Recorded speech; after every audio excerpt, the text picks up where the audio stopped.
Hello, everybody. You know what day it is today? Of course you do. It's Tuesday.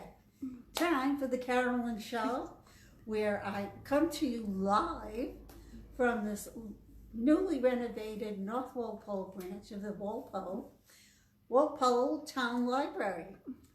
And I'm a little disheveled. Julie suggested that I tell you all that I just rode in on my motorcycle, that I tell you stuff that may or may not be true. But anyhow, here I am, and disheveled. But hey. And you have a stack of new books. And I have a stack of new books. And Jane is asking us to do something a little bit different in our libraries. According to the staff, get out of our comfort zone and read some other books. Yes, I'm very excited about this. I am also, and so that I think that will be reflected in future shows. I think so too. Because I really have been kind of not focusing, but my picks have usually been in the mystery, crime, police procedural drama. So maybe you're getting sick of that. So I'm going to try to branch out and do some other reading also. Oh, good. And you'll share with us. And I will share it with you. Good. Yes, I will. Oh, good. But without further ado, let's get right into today. And as you can see, they're mostly well, in your defense, that's what the new books are this week. So. Oh, thank you, Yes. Julie, for pointing that You're out. welcome. Because it's not me, right? No, never you. But however, we have a new one by J.G. Robb. Ooh. Now, J.G. Robb is a very prolific writer. All of her stories, they're standalones. She has different series with different people.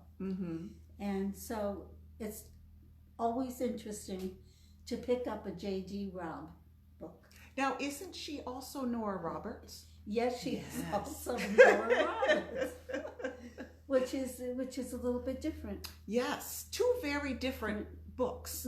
Yes. So J.G. Robb, Nora Roberts, can't go wrong. Can't go wrong. They all know how to tell a story. And this one sounds very intriguing.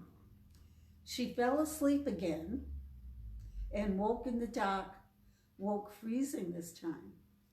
The air so thick seemed to clog her lungs, so her breathing wheezed. And the wheezing led to horrible spells of agonizing coughing. Oh my goodness. Oh my goodness. She tried calling out, but her voice was a croak. Oh no! Okay, abandoned in death. Ooh. It's a goodie. Oh. And here's one of my favorite authors, Jonathan Kellerman. Yep. And Alex Delaware. Yes. Oh, I just... Yes. Yeah. And this is a new Alex Delaware adventure. And look at how handsome he is. Oh, he is here. And you know, he's getting up there. Yes, he is. I wonder if this is an old picture. But anyway, he looks pretty good for an old guy. Yeah.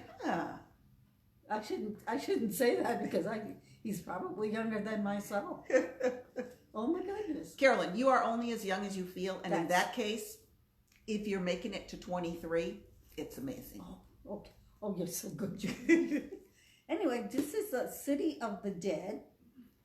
And it's, of course, it's an Alex Delaware and Miles Sturgis, you know, the erstwhile lieutenant, and then it's a whole new adventure, and it just sounds the title is City of the Dead. What does that mean? Yes. If it were in New Orleans, I could say maybe. Maybe. Yeah. Does it say where it's set? It's set in Los Angeles. Los Angeles. Yes, always. Which is City of Angels. So exactly. So here's what it says in the book. The past comes back to haunt psychologist Alex Delaware and Detective Milo Sturgis when they investigate a grisly double homicide and uncover an even more unspeakable motive in this riveting thriller. Whoa. Ooh. Riveting thriller. Wow. At least it's not hinky. That's Remember right. hinky from last week? That's right. I actually heard the word hinky out in the wild after that, and I just started laughing. Anyway, actually, you can see by my bookmark that I'm into it already, but I will be finished post haste. Yes. And it will be available for you. You are a fast reader. Well, because I guess a little of my life now. And my favorite pastime is, especially during the winter. Wintertime, it's good to settle down in a warm, comfortable blanket around your shoulders, Yep. and just to sit there and read a good book. I agree. And that's my favorite. That's my favorite thing to do. Although reading in summertime is just as good. Just as good. Out in the sunshine. Out in the sunshine, on your deck, and all that stuff. And guess what this is? Good heavens, do you need a wheelbarrow for that book? Oh, it's Elizabeth George. She's always more than 1,000 pages. But anyway, this is a new one. Ooh. With Inspector Lindley and Detective Sergeant Barbara Havers. Ooh. So yeah, this sounds really good. So George is an essential writer of popular fiction today. So says the Washington Post. Ooh. And we know how we depend on the Washington Post. Anyway, this is a good one. They're back. Sergeant Havers and Thomas Lindley, Detective Sergeant and Detective Inspector. They're back investigating a London case with far-reaching cultural associations that have nothing to do with the life as they know it. Ooh. Whoa. When a police detective is taken off life support after falling into a coma, only an autopsy reveals the murderous act that precipitated her death. Oh my God, I can't wait to get into this. Wintertime is the season for a good book. Good, thick book. Right, which is, I'm not going to tell you. Don't say it. I'm going to tell you how many pages it is. But it'll keep you entertained. Ooh. For a while. Oh yeah. Actually, USA Today says it's tough to resist the pull of George's storytelling once hooked. Ooh. And actually, I should pick out one of her older books as my oldie but goodie, because she's written so many and they're all very, very good. Well, I know you and Jane were talking this the other day. I can't remember when. And we're both amazed. I've never read her. And you were both like, oh, you have to read her. So I too am supposed to be expanding my reading, and wouldn't she be a great one to pick? She would. Because I don't usually read police procedurals. Right, I think her. And she also writes young adult books, which, when we're going out of our favorite genre, this is what I'm going to do, The Edge of Nowhere, The Edge of Water. Actually, Missing Joseph, all of these very, she's been writing for a long time. A long time. And they're always worthwhile to read. You can start from the beginning of the series, or you can just pick it at random because it's recurring characters, but a different story every time. Yeah. So, Ooh. I can't. Oh, and here's my good friend Charles Todd. Charles Todd writes with his mother. Oh. So, yes, and her name I think is Charlotte. Yeah, this is an Inspector Rutledge. They also write the Bess Crawford series also. And this is the latest in the Inspector Rutledge, which takes place in the late 20s, just after, not the late 20s, early 20s, just after the First World War. And Ian Rutledge is back at the Met in London, and he's always sent out on some mysterious thing out in the countryside. And this one takes place in a little hamlet with a manor house and a vicarage. Ooh. And all kinds of suspects. And he drives a Rolls Royce motor car.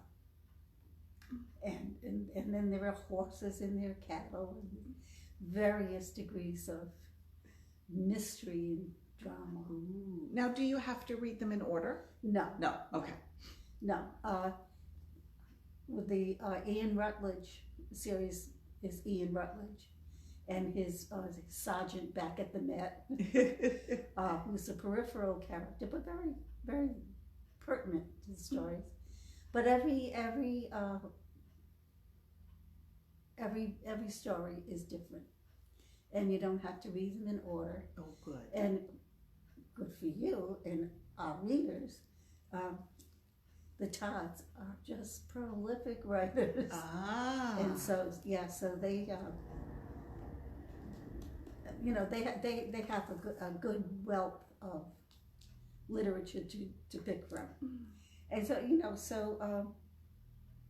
Stephen King says you're going to love Todd. I mean, that's good coming from That Stephen is King, good right? coming from him, yes. And this is the melancholy tone that distinguishes the Rutledge series is a reminder that war never ends for the families and friends of lost loved ones. It just retreats into the shadows. Oh. And they're comparing him to Inspector Morse, Rebus, and even Sherlock Holmes. So so the book is not only the main character, of course, is the mystery, but it's also a lot of knowledge about the countryside. You know, England, the UK is much more than just London. Right. And so you get to go to the countryside with Ian, and he is also not one of those dynamic characters. He has faults, and he's kind of a PTSD. PTSD, sort of that he has to cope with, and really very interesting. I always think that police procedurals and crimes and mysteries are not just what they purport to be, but there's also a whole lot of other things that come in to the whole of the book. Mm-hmm. And it's not just well, we probably wouldn't continue to follow these characters if they weren't intriguing and complex. Yeah, because why would we bother? I know. Well said, Julie. Well, I've been hanging around with you. And my oldie book Ruth Rendell is another prolific reader, and her various books that she writes, and she's written quite a few. And you don't have to read them from the first. You can pick the series up wherever. But they're always like thought-provoking. Ooh. And she has a lot of really cool characters also. And this is one that I read a long time ago. And it was, The Dark Corners. Stephen King says, one can't say she saved the best for last, because a great many books by Ms. Rendell and her alter ego, Barbara Vine, are so splendid. But it's among the best. You won't put it down. I loved it. Ooh. Now that's not faint praise. Yes. That's really good from Stephen King. Yes. The Master. The Master. Oh. I know. You know, I'm looking at this and I think, did I read this? I must have. You must have. I must have. But you know what you always say. It's good to go back and read Yes. a book that you enjoyed because you get so much more out of it. Yes. Actually, I think that's why I like being here in North Providence, because, North Providence? I mean, You're going way back to childhood. here in North Walpole, because, you know, there are some things that I may have missed. Mm-hmm. So, anyway, here you have it for this week. Lovely. We'll see you again next week. Next Tuesday. Next Tuesday. Thank you, Julie. Thank you, Carolyn. Bye.